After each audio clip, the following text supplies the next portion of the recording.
Okay, so I want to sort of start making vlogs in 2025, yep. And I want them to sort of be weekly. We'll see, but this is not weekly. I'm already starting off incorrect.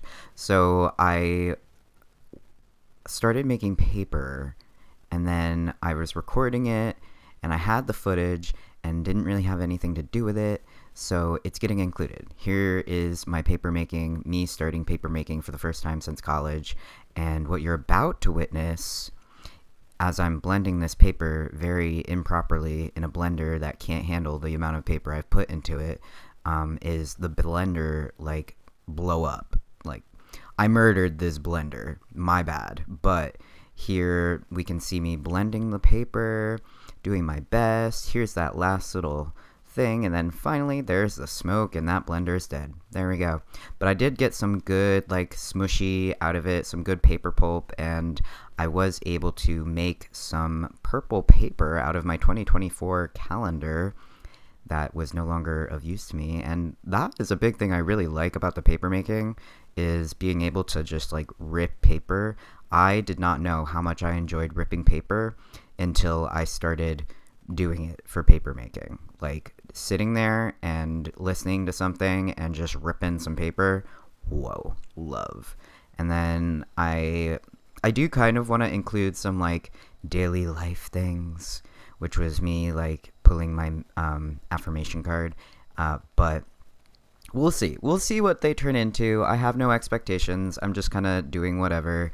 And here you can see I'm making some more paper. I was really into making the paper. I was like fixated for like 2 seconds. I still am. I'm still making paper. I got my paper pot and my things going, but like every day I was waking up and making paper. Which I love. And then I also bought an iron, and I managed to not break it immediately, so that was cool, and it's made paper making even faster, which is sick and lit and cool and lovely. But yeah, here I am drying some paper, and doing this was already like 17 minutes originally that I had recorded on my little tiny Canon blue camera.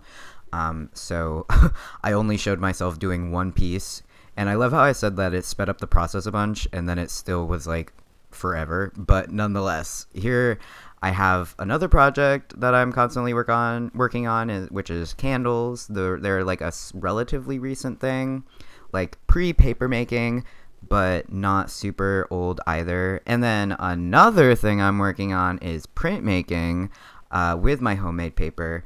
I've been wanting to do some printmaking with my, like, I have homemade prints and homemade paper, so I'm trying to make them come together, but I'm struggling, which is why I don't show you any of the prints in this video, because I was like, oh, they're all ugly. They're not ugly, they like just don't come out. And if anyone has any tips, I would love to hear, because I want my prints to be pretty. What I have tried so far, so my next step right now is using non-water based ink, because that's what I have. I'm thinking I need to switch to oil based ink and just let them dry longer. But I tried wetting my paper, which the paper hated, but the print liked a little bit. It worked a little bit better, but it ripped the paper, so that didn't really work. And then, yeah, I need tips. So if anyone has any tips, please shout out.